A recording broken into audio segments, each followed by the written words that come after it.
បើចង់បែកឬបញ្ចាប់បងមិនខាត់ពងងារឡើយសុំតែម្យ៉ាងមេត្តាចុះត្រាំត្រើកុំយកបងជាឆ្លើយជន់ឈ្លីបេះដូងផែក្បេឈប់យកលែមកបញ្ឆេមិនចង់លឺមិនចង់យល់ទុកឲ្យបងស្ងប់ចិត្តផងនេះមិនព្យាបាលភាពអំពលស្លាកស្នាមអនុសាចាំអូនមានថ្មីហើយមិនដេកត្រាត្រៃនៅចុងពីចៅថាក្បត់ពុងងារសាវ៉ាឲ្យស្រីទ្រាំចិត្តមានន័យយ៉ាងណាគឺស្រហូមិតបើបងខំពិតបងទេជាអ្នកការចេញ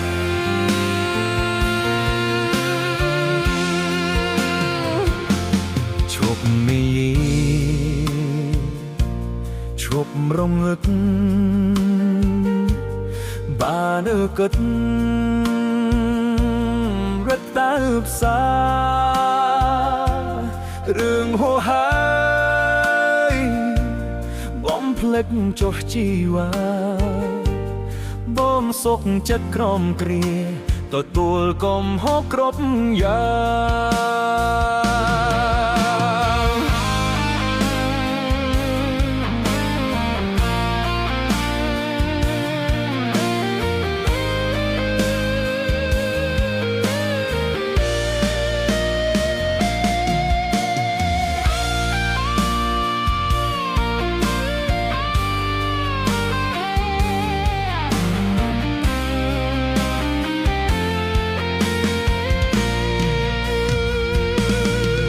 មានថ្មីហើ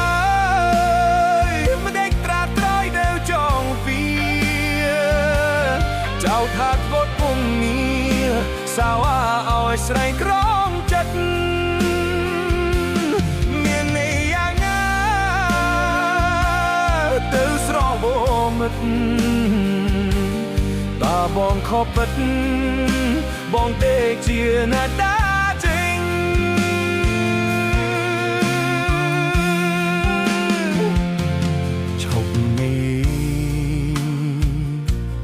ឈប់រំលឹក